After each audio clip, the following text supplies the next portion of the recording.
Insurance companies love to take your money, but they hate giving it out when you need it most. We have more than 40 years of experience, and we know what it takes to make them pay. Get your safe law firm on the line. Call 999-9999. This year, don't settle for less than a Honda. Visit your Augusta Aiken Honda dealer. At Parker's Kitchen, our tenders are almost twice the size of our competition. They're fresh, never frozen, hand-breaded, and cooked to perfection. And a better value at Parker's Kitchen. Live from Augusta, you're watching News 12 at 6 o'clock. Good evening and thanks for joining us. I'm Zaina Halliburton. And I'm Will Rio. We've got more fall-like temperatures in store for us this week before it starts to warm up again, so enjoy those cooler temps while they last. Absolutely. Your First Alert Chief Meteorologist Riley Hale is live in the Weather Center with the forecast. Riley.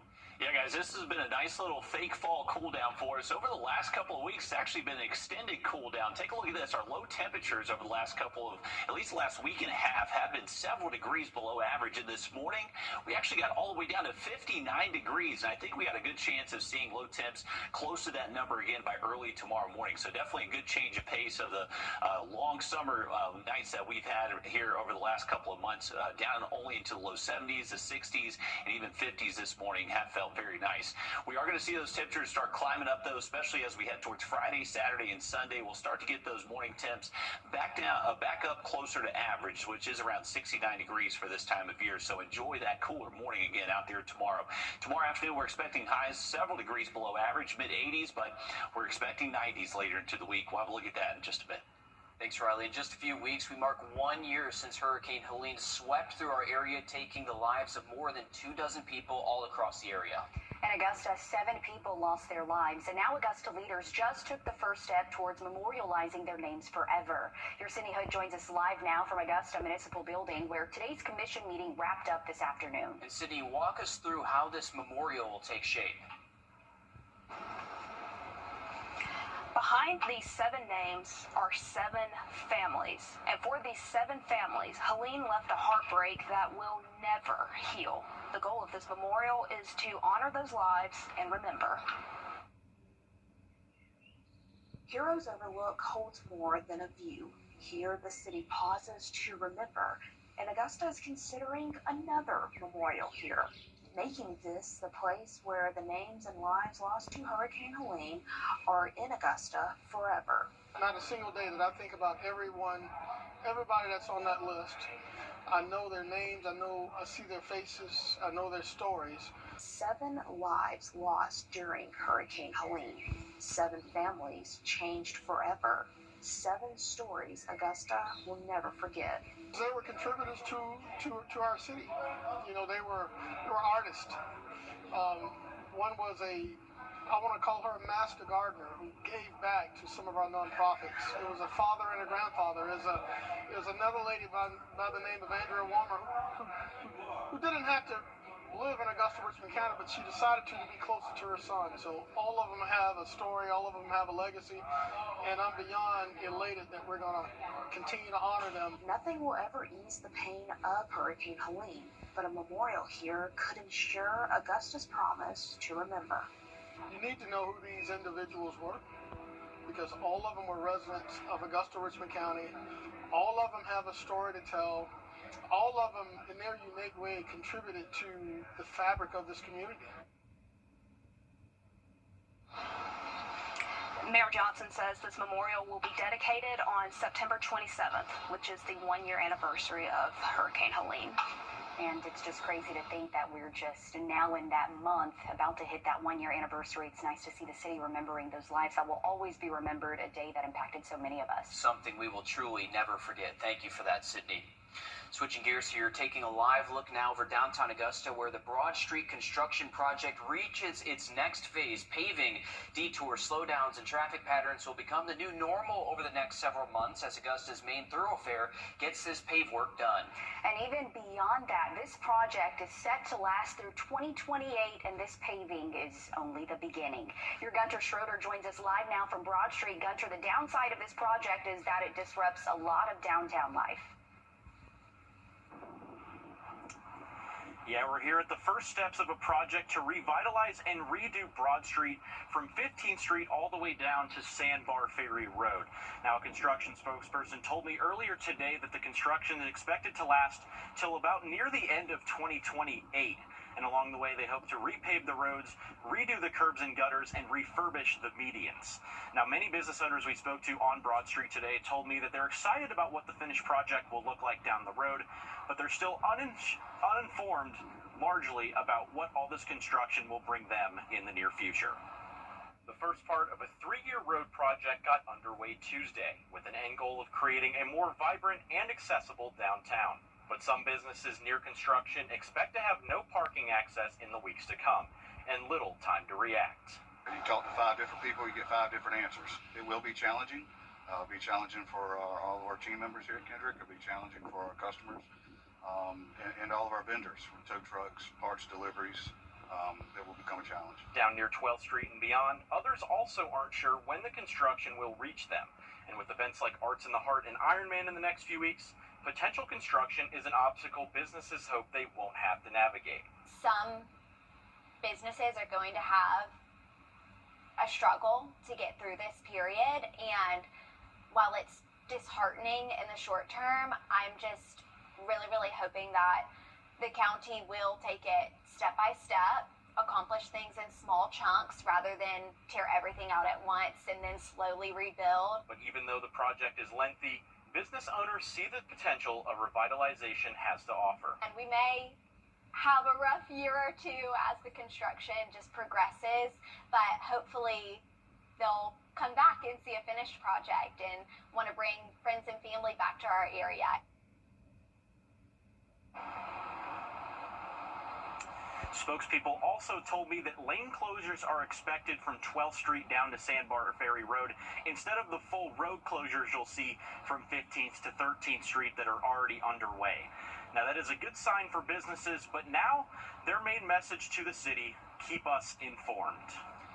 The area there certainly getting a facelift as well. The project expected to last through 2028. Thanks for that, Gunter. South Carolina education leaders say students are showing big improvements in the classroom. That's despite new results showing fewer than 2/3 of South Carolina students are reading at their grade level and fewer than half are at their grade level in math. Our State House reporter Mary Green has the details from Florence County. South Carolina wants at least 75% of its students testing at or above grade level in reading and math within the next 5 years. Students here at J.C. Lynch Elementary School in Florence County are already there, and new test scores indicate the state overall is making progress toward that goal too. The results that we are here talking about today, especially in literacy, is one small step for every individual student in this state and one giant leap forward for our entire state on this journey. The annual SC Ready exam tests South Carolina 3rd through 8th graders on their proficiency in math and reading and writing.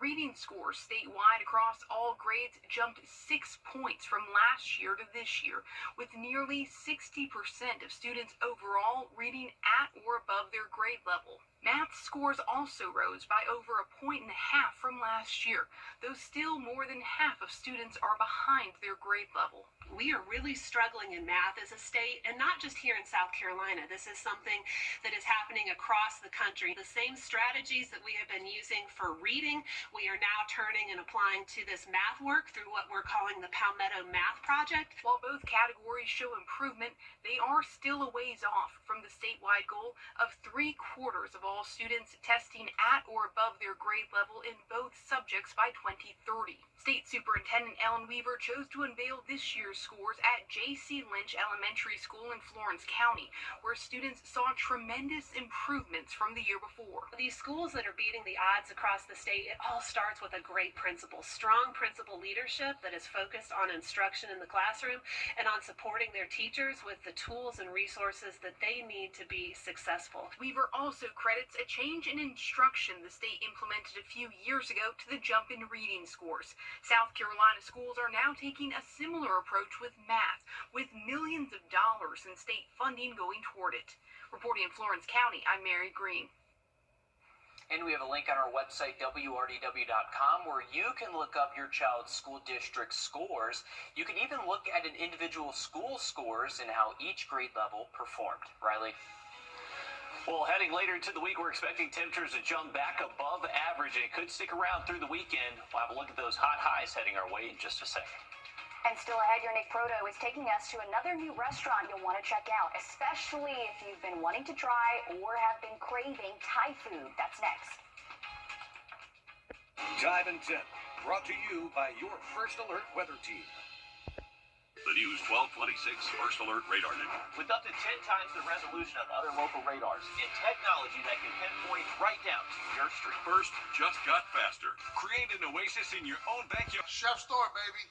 I was walking home. A car knocked me down and ran over my foot. She jumped in the car and drove off. And I was just left there. I was worried about everything. I called Austin Jackson. The firm came literally to my rescue, and I'm so grateful. I was told, we don't want you to worry about this. We have this for you. Austin Jackson is Augusta Scott. I'm married, and I'm an actual client of Austin Jackson. Actual client of Austin Jackson. Augusta, Georgia is rocking at the river with 3 days of great music, September the 19th through the 21st at Arts in the Heart of Augusta Festival, powered by Amazon. Don't miss Grammy-winning band Soul Asylum, Leon and the Peoples, Kerwin Claiborne, Nikki Harris, and more. 5 stages feature cultural performances, jazz, rock, theater, dance, and more. There's global cuisine, fine arts market, and a large family area. Weekend passes and stage schedules at artsintheheart.com. Build a vacation in your own backyard with us. Come see us today. PeachtreePools.com. Now, your First Alert weather with Chief Meteorologist Riley Hale. Well, just another beautiful day across the region. Right now we're at 84 degrees, an official high of 85 today at Augusta, and we kept our skies nice and sunny, mostly clear for the rest of tonight. And with clear skies, calm wind, dry air in place, that means we should be able to get our morning temps back down to near 60 tomorrow morning. I think a few spots, especially our cooler spots like Bushfield, will hit the upper 50s right at daybreak. So may need that light jacket if you're going to be up early in the morning tomorrow, but shouldn't need it all too long. We're expecting temps to be close to 80 by lunchtime, and then working our way back into the mid-80s for those high temps on Wednesday. So phenomenal day once again heading into tomorrow. Now once we get later into the week, Friday, Saturday, and Sunday, we're talking high temps a few degrees above average. Have not been able to say that all too often over the last week and a half. So 93 for your high temp Friday, 94 on Saturday, and still 92 by Sunday. With those hotter temperatures heading our way, it does look mostly dry. Cannot rule out maybe a stray shower Thursday and then again on Sunday, but just not expecting a ton of measurable rainfall. Mostly sunny out there for your Wednesday. We'll keep skies mostly clear throughout the day and heading into our Wednesday night. But once we get towards our Thursday afternoon, there actually is going to be a weak cold front moving into the region that could be enough to maybe set off just a stray shower chance. So we'll keep those rain chances at about 20% on Thursday, but back to dry conditions by the time we get to our Friday. Next chance for rain past Thursday would be Sunday. That's going to be thanks to a front working its way into the region once again, but should push through by early next week. Thanks, Riley. If you're a fan of Pad Thai, there's a new spot for you. Thai Foodie recently opened up on Walton Way, bringing some Southeast Asian flair to that part of town. Nick Proto takes us inside. Bruce McPherson is a graphic designer by trade. He did freelance work for 25 years and even owned his own graphic design business. Little did he know his next business venture would be right under his nose, or rather, right in his kitchen. At home, I would walk by the kitchen and she would stick something in my mouth and I would say, "Man, that's good. You could sell that." And so I guess I said that enough times to where we convinced ourselves maybe we should open a restaurant. So they did. Bruce runs the front of the house and his wife June runs the kitchen. The perfect marriage for the business. And a lot of the customers come in and they say, "We love Thai food," and they're so glad that we're here. I've been describing this little stretch as a Thai food desert. That's been really good. June is originally from Thailand, moving to the States 10 years ago. Most of us use a recipe book when we're making dinner, but not June. Outside of a few sauces, she goes strictly based on memory. Yes, it's automatic. That makes it easy to cater to what you want to eat. Everything is kind of tailored to their tastes. If somebody doesn't like eggplant, we take the eggplant out. If they love eggplant, we put more in. So from pad thai to tom yum, you can get a taste of Thailand right here on Walton Way. In Augusta, Nick Proto on your side. They say they've been so busy in the first 2 months that they've actually had to hire people much earlier than they thought that they would. And if you're wondering where the name comes from, it's just a play on words. Thai for Thai food, foodie for people who love food. Looks good. Cool. I want to go check them out, that's for sure. Just ahead, a Grovetown grad and former Georgia Southern Eagle gets the call up from the hometown team. We're going to tell you about it next in sports. First Alert Radar, powered by Jim Hudson Automotive Group. Savannah Road in Augusta. At Augusta Smile Care, we are dedicated to providing exceptional dental care for the whole family. Our passion is transforming smiles and improving oral health with a compassionate touch. Augusta Smile Care offers a comprehensive range of services, including preventative, cosmetic, restorative, and sedation dentistry. And we now offer the amazing Solea dental laser that replaces the dental drill in the majority of procedures, allowing most patients to skip anesthesia. Augusta Smile Care is now accepting new patients, caring for you and your smile. A serious crash can leave you with a colossal collection of bills. Calling a law firm can help you get those bills paid. So how do you decide on the firm that's right for you? Go with the name you know, George Sink Injury Lawyers. We've recovered over $1 billion for our clients. That means people just like you were able to pay their bills, repair their car, and receive serious cash for their pain and suffering. Get your Sink Law Firm on the line. Call 999-999.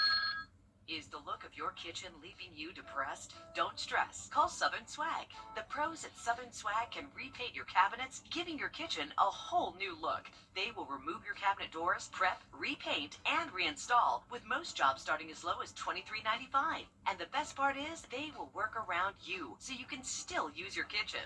Let us transform your kitchen. Call us today for a free estimate. So call Southern Swag today, 706-294-0244. Thank you for that, Zaina. I wanted to give everyone an update on the tropics. We are looking at our next wave rolling off of Western Africa. This area of disorganized showers and thunderstorms is expected to develop into our next named system, which would be Gabrielle. That is expected to form most likely by this weekend. Over the next couple of days, relatively low chance this develops all too much. But once it starts to enter some warmer ocean temperatures out in the open Atlantic, it should be able to get a little bit more organized. So something we're going to have to watch over the next couple of days, but no immediate threat to us here in the CSRA. 7-day forecast, we're going to keep those temperatures comfortable heading into tomorrow. Remember, tomorrow morning we'll wake up in the upper 50s. It is going to be a relatively cool start to the day. Later into the week, though, 90s make a return Friday through Sunday.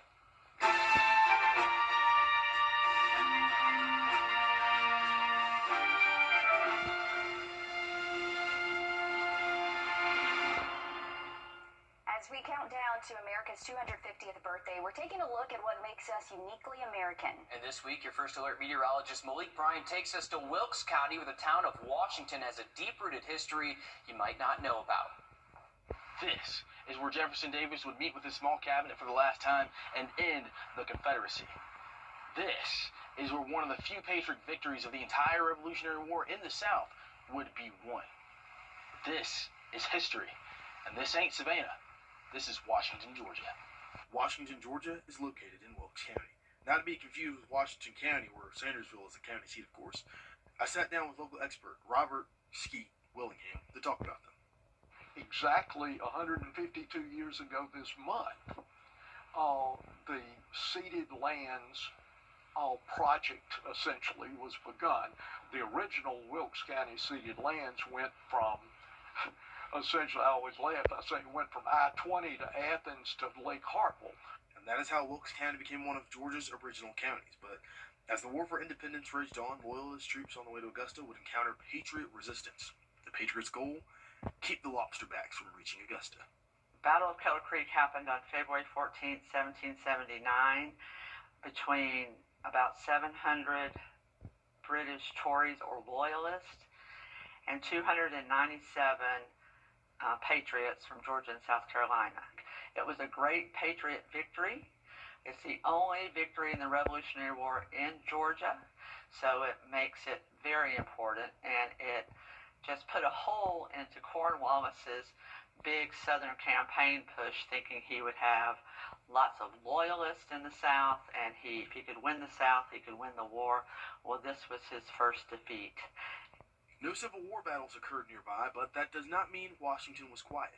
As a major thoroughfare west, Confederate President Jefferson Davis would pass through while on the run and do one final act. And the last official act of the Confederate government was signed in that building that sat right where our courthouse sits now. In all honesty, in all truth, as far as I'm concerned, the Confederacy died right here on the square in Washington, Georgia. Wow. There was so much more on Washington that I didn't get to here. You can find the full story on Wrdw.com or on YouTube. In Washington, I'm Malik Bryant, on your side. On Your Sideline, sponsored by Chandler Law Firm. With only a few weeks left in the regular season, Braves fans here in Augusta just got a new reason to watch. Grovetown's own Hayden Harris is headed to the show. The 2017 grad got the call up to Atlanta, a move many fans have been hoping for the last 2 years, and his numbers prove why. Harris has been dominant in the minors this season, allowing just 3 earned runs through 48 innings, striking out 73, but those numbers not new to those who used to watch him or coach him, rather, in high school. Someone who knows how difficult it is to really make it. It's a tough task, you know. I was good at baseball, and I always tell people that the guys who make it, they're great at baseball. You know, it's a long journey to make it from, you know, where he started, you know, over there at Grovetown to all the way up to, you know, being with the Braves. You know, it's long bus rides. You know, sometimes they're 16-hour bus rides. Early on, you're not getting paid a lot either, you know, peanut butter and jelly sandwiches, things like that. So it's a grind, you know. It takes a lot. You know, first you got to have talent, but you got to be able to weather the storm. Opposing hitters haven't stood a chance, batting just .123 against him, while he's posted an incredible 0.056 ERA. That happened around 10 a.m. this morning, and just a few minutes ago, around 5:30, he isn't the only Warrior staying in the Peach State playing for Atlanta. Simeon Barr Jr., the defensive lineman from Miami and Michigan State, was signed to the Falcons practice squad. He originally joined the team right after the 2025 draft. All right, thanks for that, Alyssa. Congratulations to both of them. 30-degree guarantee brought to you by the Tub Doctor. 85 degrees our forecast, actual high 85, so $50 heading towards our new September charity, Augusta United. Have another quick look at the forecast coming up. Trust Chief Meteorologist Riley Hale for your first alert. For over 30 years, I've built a law firm. People always ask me, what's it like getting ready for the big game? Let me tell you, it's all about preparation, knowing what you're up against, especially when food allergy is part of the game plan. Dad, don't forget Mom's at the end of the kitchen. When you're on the field, you're playing for your fans. At home, you're playing for your family. My playbook, read labels, keep it allergy friendly, and have an epinephrine nasal spray as a backup plan. Dad, stay out of the kitchen. What's she talking about?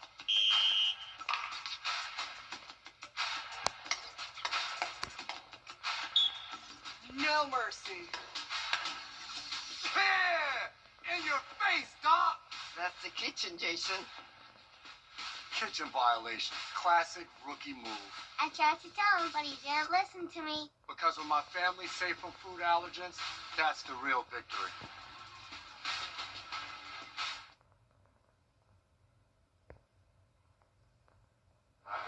Welcome back, folks. Looking at SRP Park. Green Jackets are off tonight, but they're going to be back in town tomorrow night. And actually, this is the last homestand of the year heading our way for the rest of the week. So if you're heading out to SRP Park tomorrow, going to be a 7:05 first pitch against the Cannonballers of Kannapolis. It's actually health fair night tomorrow. So if you want to get a checkup out there before game time, looking good for that. First pitch temp should be in the low 80s. We'll fall into the 70s during game time. Looking A-okay if you're heading out towards that direction heading into tomorrow evening. 7-day forecast for you. We're going to keep those highs comfortable, mid-upper 80s the next couple of days. Maybe a straight shower Thursday, but bringing back some summer heat as we head into Friday and the weekend. Thanks for that, Riley. We're back live on 26 News at 7. And for News 12 at 10 and 11 o'clock. Thanks for watching.